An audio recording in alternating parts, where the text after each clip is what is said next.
Connarton Unleashed on WMNH 95.3.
Oh, that is so good.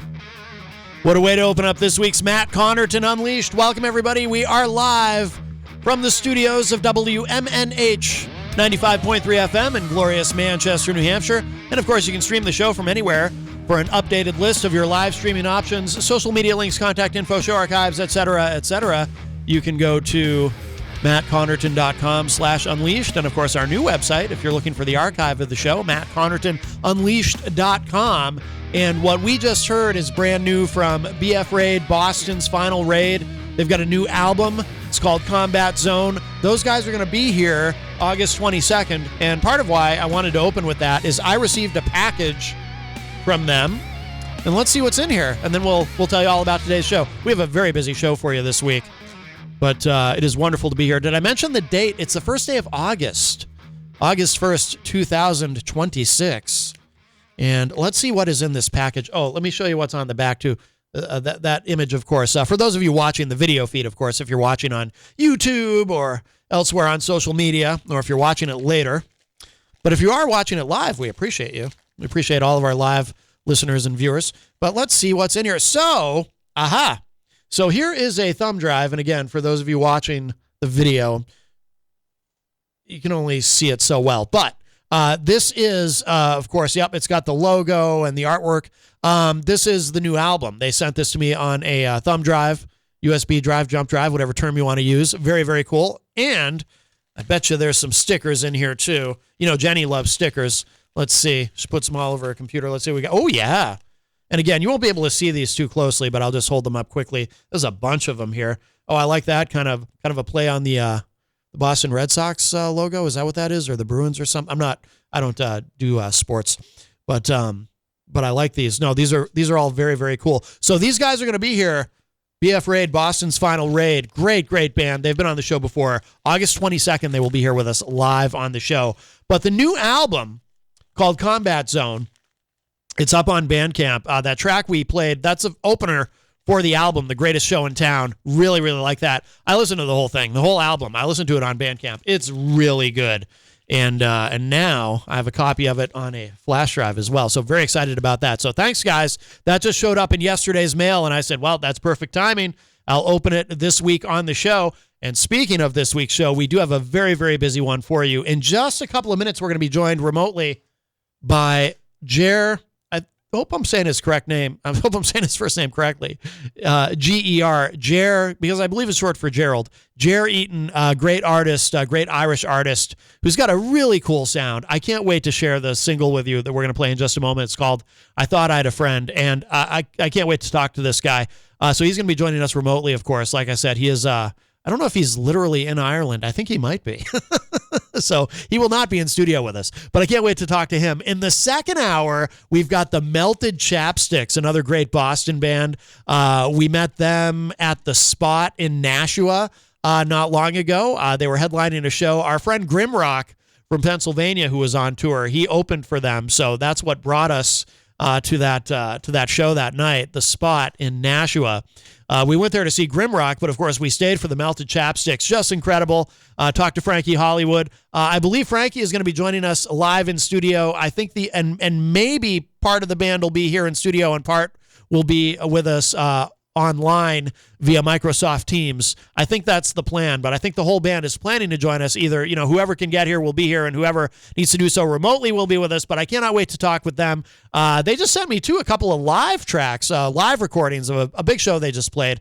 We'll tell you all about that when the time comes. They will be here with us in hour number 2, numero dos, as I like to say. And then in the third hour, we have Brant Hajek from Wooden Overcoat. That's his project. He will be with us in the first half remotely. He's from Portland, Oregon.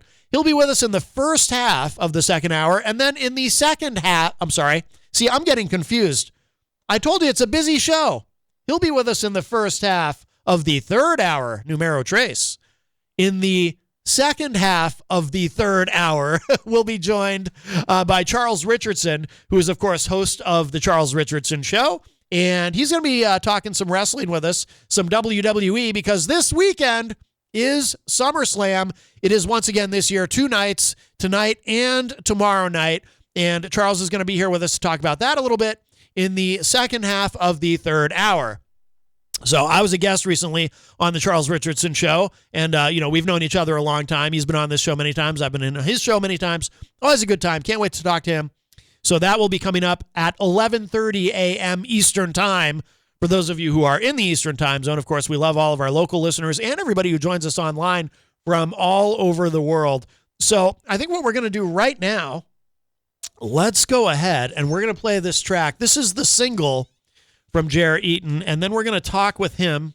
He will be with us. He'll be with us online. Again, I believe he's intercontinental, an intercontinental guest. Can we say that? All the way from Ireland. Let's go ahead and play this. Like I said, he's got a cool sound, but I will forewarn you. The subject matter of the song itself, it's sad. It's a bit maudlin, if you will. But we'll get into all of that with him. I'm sure he'll be happy to talk about it, even though it is a sad subject, both the song and the album that he's recorded. But let's give this a spin, and then we'll talk to him on the other side of this. This is I Thought I'd a Friend, Ger Eaton. I thought I'd a friend, one I could count on till the end.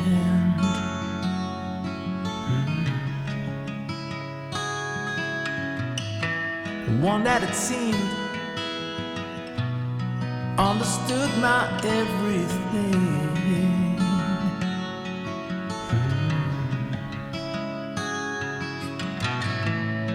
Now I've watched the candle burn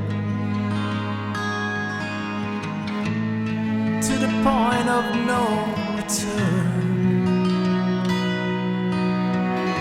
But it's a fine line till you cross it in your mind.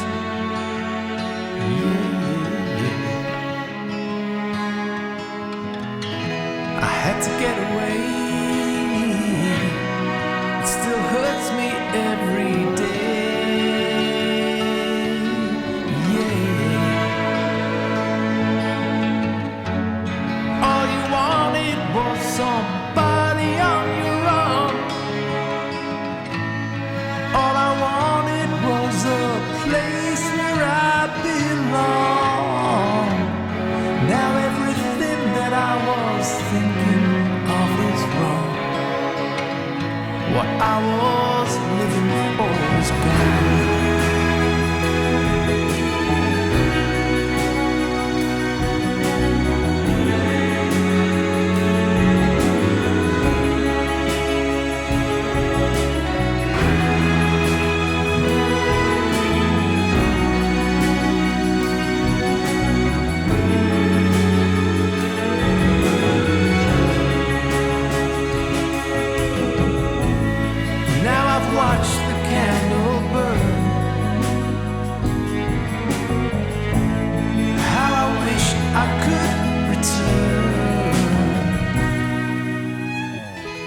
Back to the time, can still see it in my mind.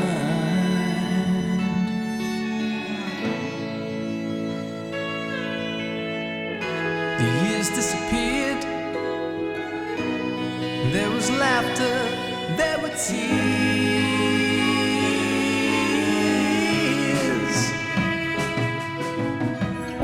To feel you breathing at the start of every day, that's the reason I would throw it all away.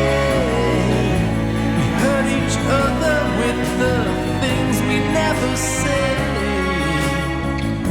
I gave you everything I had, and I watched you take it all away.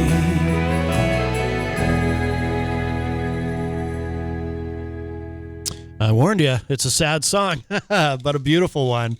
That is Ger Eaton, and that is called I Thought I'd a Friend. And let's see, I think we're having an issue, though, connecting with him, because I was just communicating with him by email. He's got the link and everything. He's ready to go, but he's not there.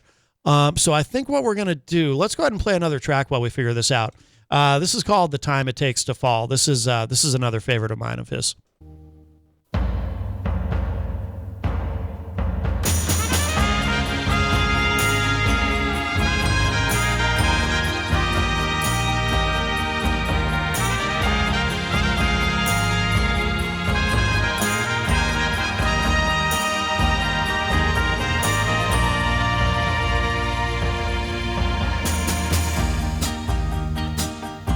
the dawning of tomorrow,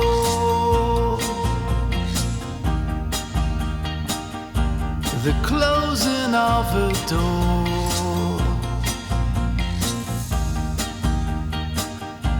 the turning of a corner,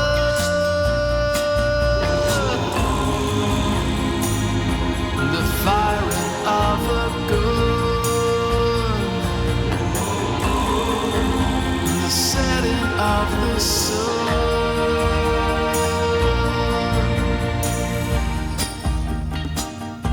the genesis of reason,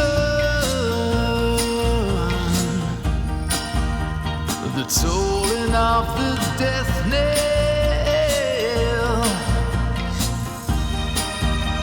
the changing of the season,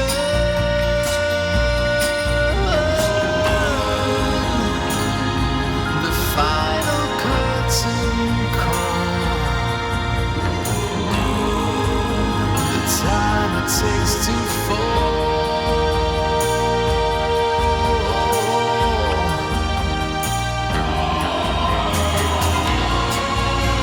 Time is over. Time has run.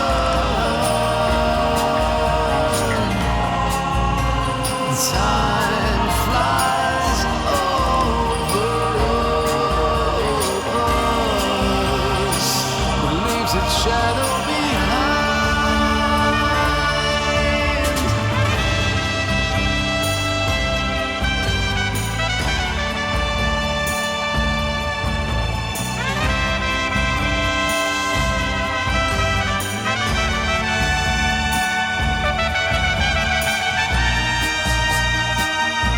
The cup that runneth over,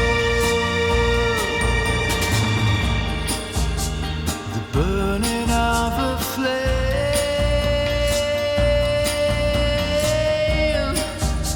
the sweeping of the ashes,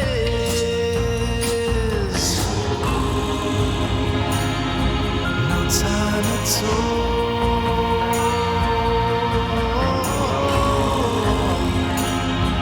No time at all.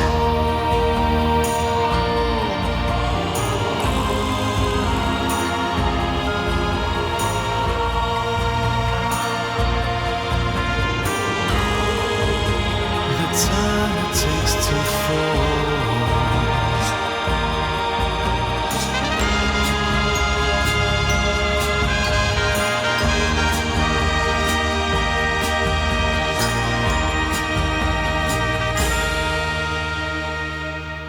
Oh, what a great sound. The Time It Takes to Fall. That is Ger Eaton. And we have him on with us via Restream. Hello, are you there, sir?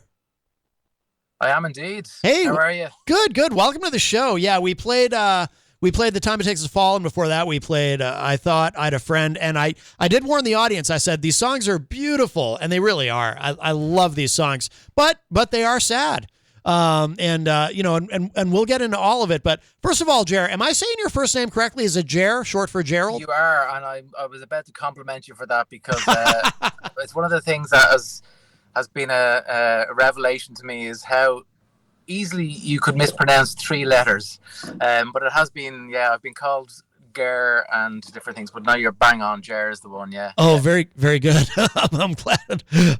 Well, I do cheat when I'm not sure. I look it up because people might not know this, but you can go on YouTube and find out how to pronounce almost anything. You just type in how to pronounce whatever it is. And I do that a lot with names. I'll find a video of someone saying the name so that I try to make sure I get it right. But. Did that work for you? Is that what you did this time? That's literally what I did because in the United States, Ger is not a common name. Gerald is a common name. But well, I suppose my full name is Gerard. Oh, Gerard. And I had an American uncle, as I would have known him as Uncle Gerard when I was a kid, and he was really good to me. He used to send me over baseball hats and T-shirts and amazing things like that. But obviously there was an Irish connection there as well. But yeah, so he was a Gerard, and was American. Oh, I and gotcha. a great guy. Yeah. I gotcha. Okay. So obviously I want to talk to you about the album Season Changes. And, as I did say, it is sad, although probably cathartic for you, I would assume. But this is about the end of a long marriage, correct? Yeah. I mean, it was written. It began with the first song was "I Thought I Had a Friend." That was the first one I'd written a few years ago, and I had no real kind of idea that it was going to become an album at that point. It was just a song that I felt driven to write at that moment. It was how I was feeling, and I worked with a close friend of mine, Duncan Maitland, who's actually sitting beside me right now, but he's being very quiet. Oh, hi, Duncan. And we worked on that together, and I didn't even release it straight away. Sat on it for a while, and then released it. But yeah, I was going through breakup of my marriage, and so that it was a difficult time and a stressful time. Everything's okay now, which is a good end to the story, I suppose. But it drove me to write these songs, and in some way create, I think, the best music I've ever done. Was it, did you find it therapeutic? I always say that when you can take anything, and this comes up a lot on the show, when you can take something that's, traumatic or just very emotionally challenging, whatever it is, if you can create art from it, that's really kind of the best therapy, right? I mean, did you find that with making this album? I did, yeah, I did. I think you're spot on. I think I'm always a bit kind of, I feel self-conscious about using words like I'm an artist or I'm a, creative, but I've always been a creative person, I suppose. And it's who I am. It's what I am. And I think creative people and artistic people, they always channel everything through whatever that art is. If you're a painter or you're a musician or you're a writer, and it's what you use to deal with happy situations and sad situations and difficult situations. So it was very I'm very proud of it, but it's hard to listen to. I haven't listened to the album since I finished it, Really? And, interesting. Yeah, which is interesting. And I watched the documentary, the great documentary about Scott Walker a few years ago, and in it he is saying how he never ever listens to an album after he finishes it. And at that time I remember watching it going, wow, that's crazy, how could he not do that? And I found myself in exactly the same place. I don't know, I think it's a number of things. You put so much, you listen to it so much when you're making it, Mm-hmm. at every stage of the way, and then you're never 100% happy with it. I'm really proud of it, but I'm not 100% happy with it. But you never are. Right. You don't want to listen back and hear the things that irk you about it. I think is probably what it is. I've often heard actors say something similar to that. I've heard many actors say, I don't watch my own films. I can't. I've even heard directors say that. So, but yeah, I think it's less common with musicians. And that's why that struck me as surprising when you said that. But I get it, because once it's done, and once it's out there in the world, anytime you go back and listen to it, yeah, it's natural as a creative person to think, maybe I would have done this differently. Maybe this mix should have been different, whatever it is. But, yeah. And you can't change it at that point. So I think that's exactly it. Once you've signed off on it, up until that point, in theory, you can always change something. Mm-hmm. But once you've given the green light that's it. Now we're going to go with that. You cannot change it anymore. So you don't want to hear something that you wish you could change. And I think that's probably it. Plus, you just move on to the next songs, which I've done, and so that's the other side of it. You just have to move on to the next thing. And this is, by the way, this is your debut solo album, correct? I mean, obviously, you've worked as a musician for a long time, but this is your first solo album? Yeah, first solo album. I've been in bands and making music since I was, probably about 15.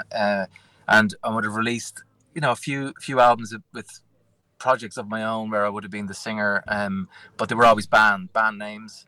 Mm-hmm. So this is the first time and I even feel a little bit, I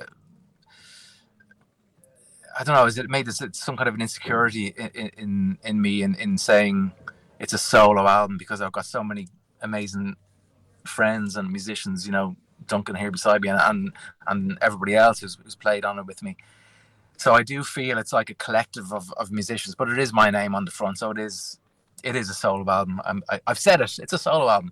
But yeah, so yeah, it's the first solo album, although it's the biggest band I've ever had. Right. Around me, we launched it with a 14-piece band when we launched the album late last year.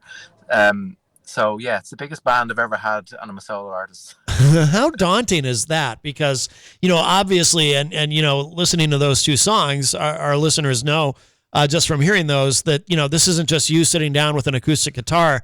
This is a lush production, to say the least. Yeah. Yeah. I think that's the other thing that's been really, it's been a wonderfully,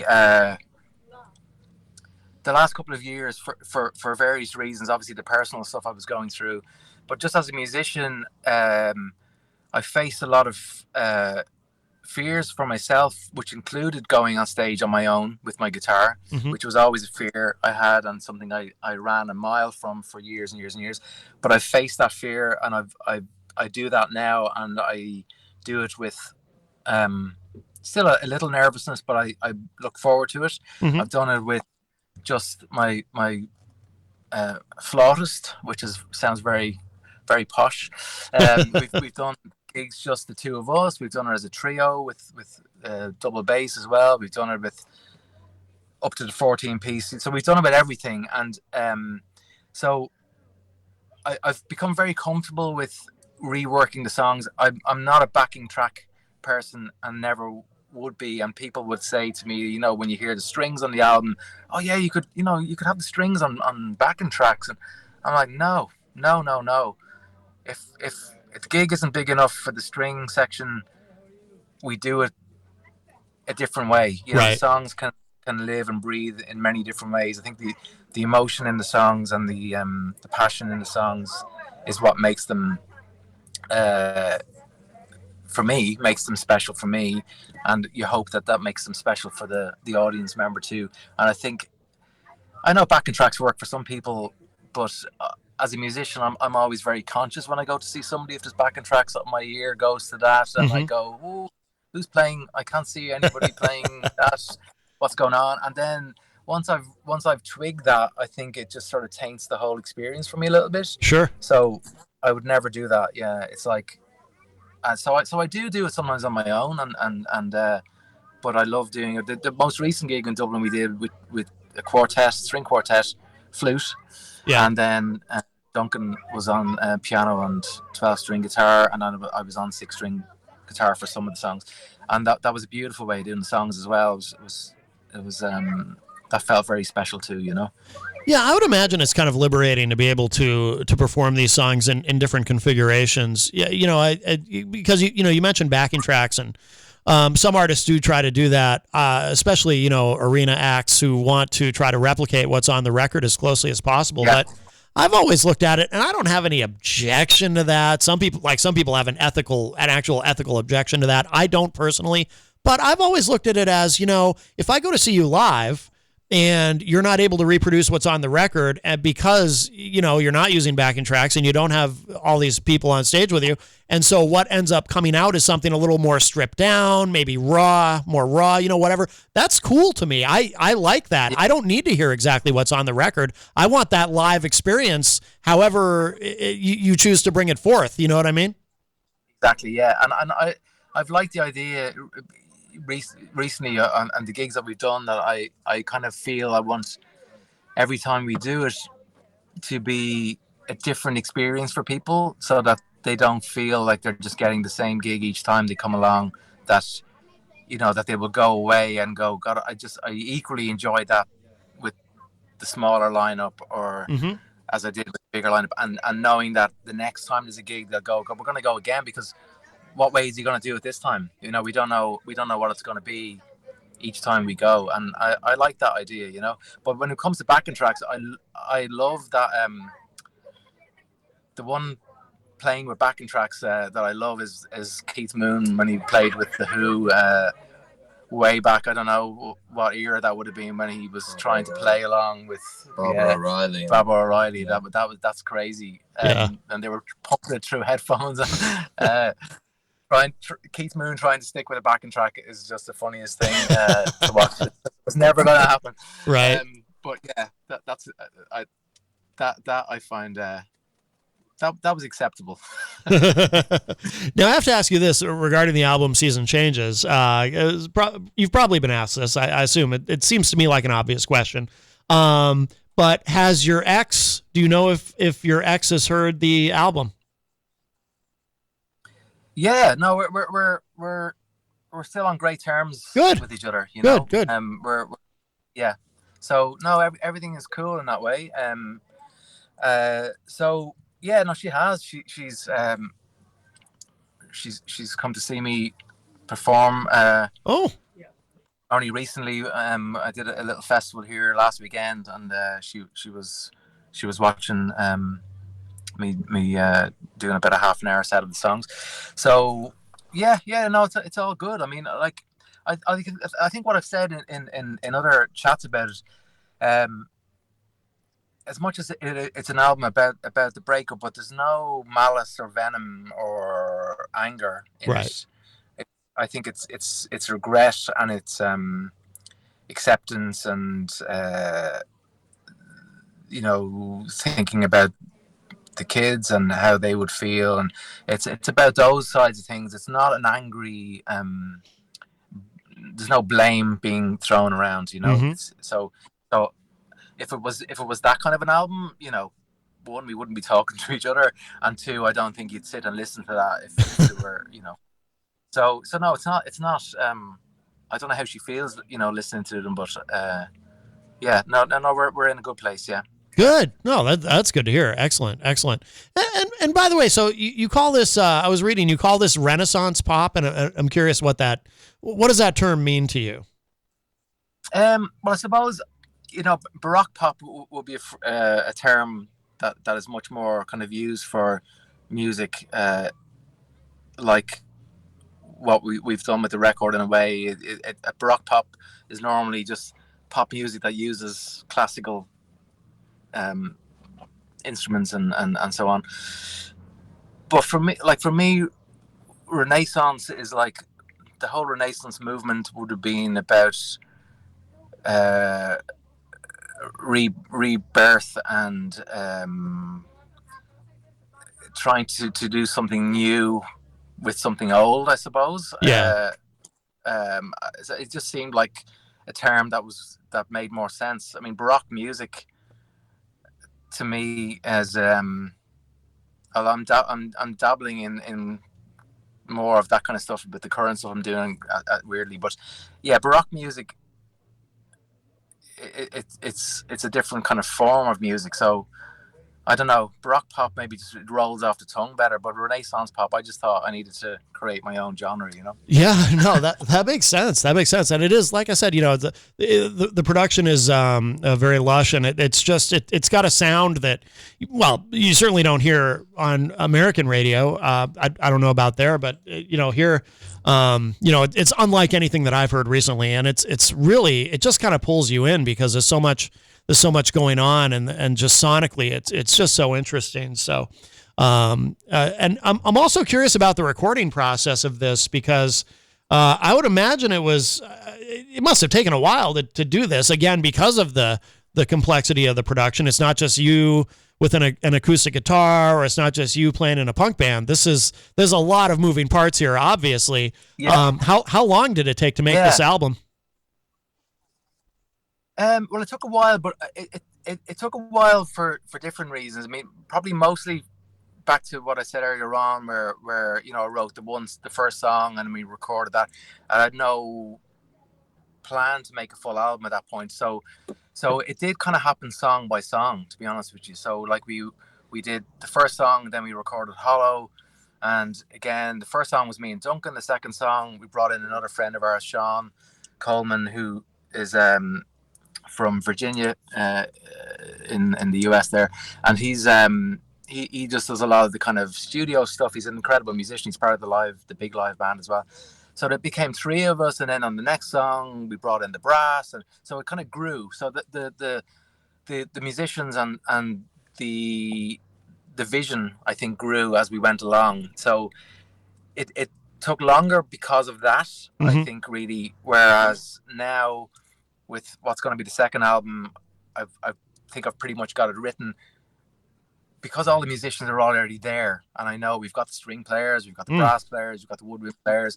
So this time it'll be a lot quicker. First time it was a growing and expanding project as we went, so I think that's why it took longer. But yeah, it's all recorded by ourselves, in either our studios. The only time you used anywhere that wasn't our own, I think, was with the string quartet, because we just needed a little bit of space. Sure. We went to a friend's studio that had let us use the space there. Everything else is done in our own, either my house, Duncan's house, Sean's house. Okay. So yeah, so it's a big sound, and we work combination of some onto tape, some onto onto computer, depending on. So we combine the formats. We like to use tape as much as we can, where practical, and yeah, so it's fun. I think we enjoy all of the main people involved. I think we're all of the same vintage, and we love the same music, and we're influenced by the same sonically as well, with the same kind of artists. So it's very, the direction is kind of understood. So it's an enjoyable process, And by the way, for listeners who might not be, I'm enough of a recording nerd. I think I know the answer to this, but for listeners who don't, when you talk about using tape, I assume that's because you want the warmth, which you definitely capture on this album, but you want the warmth that comes with tape versus digital in terms of the sound. Yeah. There's the warmth certainly is the main thing, and then also I think the focus on getting the take and the performance, rather than the thing with digital is the editing possibilities, and you could sing something 20 times and pick words from each bit and pull them all together. There's something about the focus of trying to get a take as entire as possible. And I think all artists that use tape will kind of voice that it kind of focuses them to really try and capture something in that moment, because it's better. The more you can get down in single takes, the better, Right. Absolutely. And then, so you're already working on the next one. What's the next album about? The next album is currently it's a pretty dark sounding record. I think it's going to be called Mask. That's an exclusive now. I've just told you that. Yeah. We're about to start recording. Again, towards the end of making the first album, I met he's become a great friend now, and Andrew Keeling is his name, and he's an orchestrator and an arranger, and he heard the title track Season Changes when we released that, and just made contact with me online. He really liked what we were doing, and he's worked with people like Robert Fripp, and orchestrated with him and stuff, and so he's become a really he plays flute now when I do just duo gigs. It's me and Andrew, so he's come on board. So as I've been writing now, he's just been orchestrating the strings as we've gone. So that's why it's much quicker this time, and I'm really ready to get started recording. Yeah, but it is quite dark. It's quite a dark. I think it's dealing with a lot of the idea of the mask for me is it's just that feeling of the exterior image that we give outwardly, and the real what's really going on, for all of us. I suppose we are in a world now where everything from social media to, I'd be very cynical about that stuff. What people put up.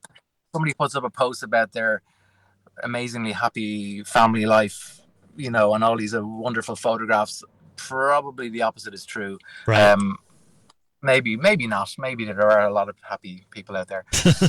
But yeah, I think it's kind of looking, somewhat at that kind of side of our personalities, and so yeah, I think there's some great songs on this second record. I'm excited to get it done. I want to do it quickly. I want to record it more like a batch of, like how albums should be recorded, where the songs are all written and then we start recording, rather than Right. first one was one song at a time. I'd rather, feel like got all the songs and let's go. So I think that's where we're going to be. Right. No, that makes great. sense. Yeah, no, I can't wait to hear it. And like I said, I love the current album, of course. Season Changes. In a moment, Ger, we're going to let you go, and it's been wonderful to talk with you, but I want to ask you, well, two things. One is, what song, I'm going to put you on the spot here, what song from the album should we play at the end of our conversation? I'm going to let you pick. I would. Is it going to close your show, or no? It won't be closing the show. It's going to close our segment, yeah, but not the full show. probably the title track. I think that it's the title track. I mean, it's a long track, so I don't. Oh, that's fine. Did we lose you? Ger is frozen. I'm looking over at the screen, and not only do I not hear him, but his picture is frozen. So we might have to end it there. Well, I'm gonna keep talking. We'll see if he unfreezes. But yeah, he is completely frozen on my screen. But the album is called Season Changes. It is on Bandcamp, by the way. And if you're a regular listener of the show, I'm a huge proponent of Bandcamp. Love Bandcamp. It's very artist friendly. I'm glad this happened at the end of our conversation, at least with Ger, because I've really enjoyed Ger. I'm sorry, Ger. I got to get used to saying that. See, that's not in America. I've never met anyone with that name. Just Ger, short for Gerald or Gerard or Jared, I think is how he said it. But anyway, Ger Eaton. The album is on Bandcamp, but of course you can look him up online. Just Google him. Again, Ger is spelled G-E-R, and then of course Eaton, E-A-T-O-N. Check out the album, Season Changes. I listened to the whole thing, and it's really, really great. But yeah, we'll go ahead and we'll give this a spin. We'll listen to the title track. And Ger, I don't know if you can hear me. I cannot hear you. As I said, you are completely frozen on the screen, but thank you so much, or if you listen to this later, thank you so much for joining us today. This has been wonderful. If you are listening live on Saturday, stick around. I think the guys from the Melted Chapsticks have arrived, and they will be joining us in hour number 2, Numero Dos. So we have plenty more to go today on this Saturday morning here on Matt Connarton Unleashed, live from the studios of WMNH 95.3 FM in glorious Manchester, New Hampshire. Here it is, the title track from the album Season Changes by Ger Eaton.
desire like a web, spinning passions round a lover's head.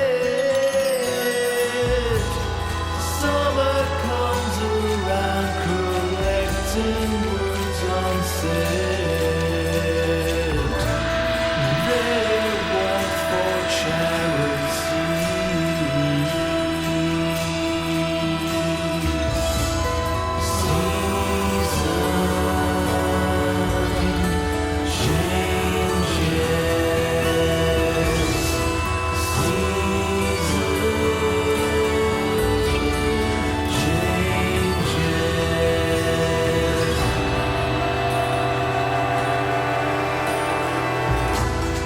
Autumn's leaves collecting at my feet.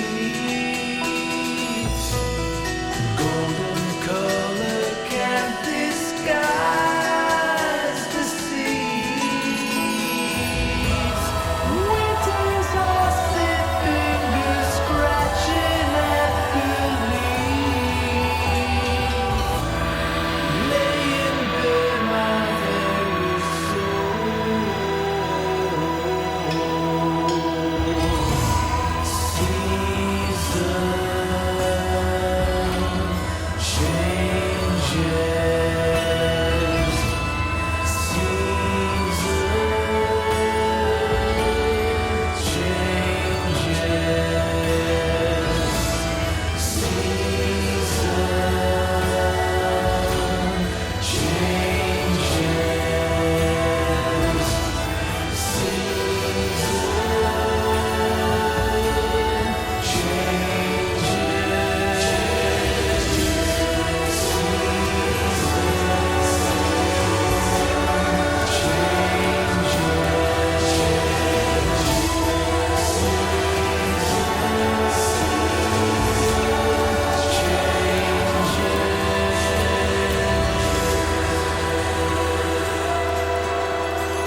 The Alzheimer's Foundation of America is holding a free educational conference on September 16th as part of its Educating Across America tour to provide New Hampshire residents with information about brain health, caregiving, early detection, support services, and more.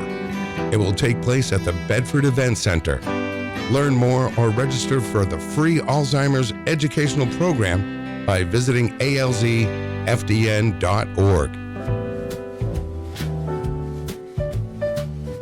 Nana's Kitchen and Pizzeria. From Nana's hands to your plate, tradition, love, and taste that's great. Slow fermented dough, flavor so true. Each bite a story made just for you. 603-232-9366. Nana's Kitchen and Pizzeria, 15 Dartmouth Drive, Auburn, New Hampshire. Nana's Kitchen and Pizzeria. Luigi's Pizza Bar and Grill. Pizza for everyone. Let's raise a slice on high with toppings all around. It's a pizza party, oh my. Luigi's Pizza Bar and Grill, 712 Valley Street, Manchester. Come on in or call 622-1021. Luigi, keeping the tradition alive since 1975. Pizza for everyone. Come join join the feast tonight. With each slice and topping, everything feels so right.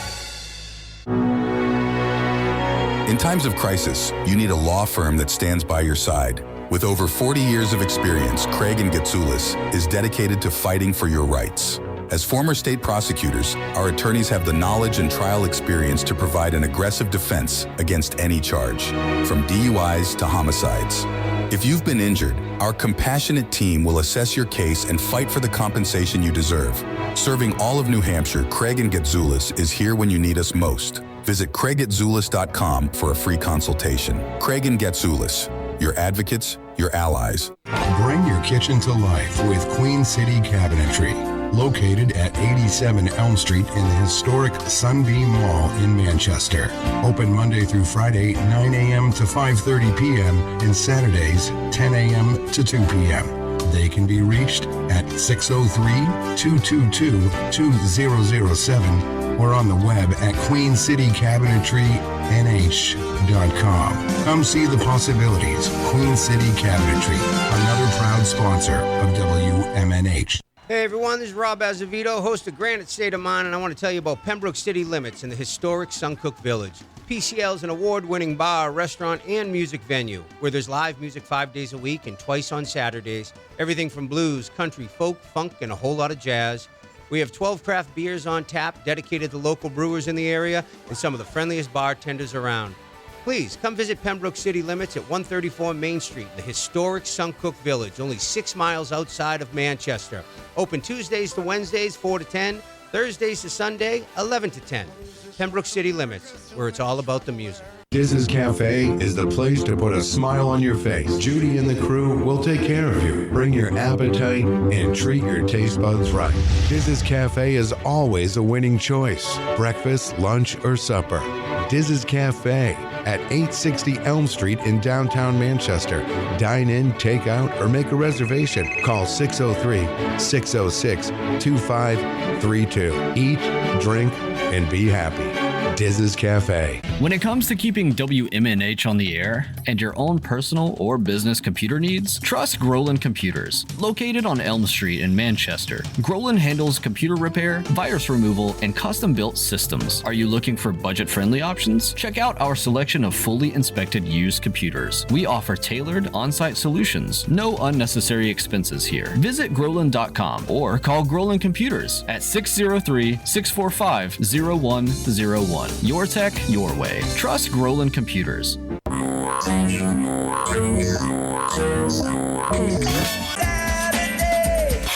Midnight. 7 times out of 10, we listen to our music at night. Thus spawned the title of this program. Late Night Delight with DJ Midas, right here on WMNH Manchester. You wanna know why? Because I'm on the radio. Saturdays and Sunday nights, midnight to 4 a.m. This hour on WMNH is sponsored by CGI Business Solutions, located at 5 Dartmouth Drive in Auburn. They serve all your business needs, including employee benefits planning, corporate design and business administration, investments and wealth management, and customized business insurance solutions. Their phone number is 866-841-4600 or on the web at cgibusinesssolutions.com. Behold the harmony of airwaves as you immerse yourself in the captivating frequencies of WMNHLP, the sonic heartbeat of Manchester, transcending through the ether at 95.3 megahertz frequency modulation. Our transmissions emanate from the zenith of 1000 Elm Street. Venture into the heart of our creative realm at 119 Canal Street, where innovation and sound collide. We bear the imprimatur of Manchester Public Television Service in the venerable city of Manchester, New Hampshire, USA. Enrich your auditory journey with the depth of our licensed residents. Dispatch your missives to WMNH953@gmail.com or traverse the virtual corridors of WMNHradio.org. Engage with our sonic vibrations by communing with us through the digital channels. Your radio beckons, eager to enthrall you with its mesmerizing cadence and envelop you in a symphony of boundless auditory wonder. WMNH, rip the knob off. listening to Matt Connarton Unleashed on WMNH 95.3.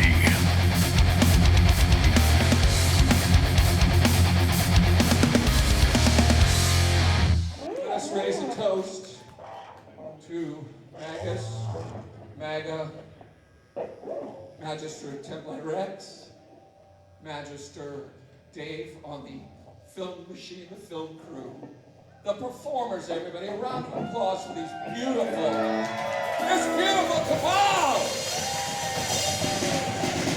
To our future, and a nice round of applause for the conclave maker himself, Magister Merciless. Hail Satan!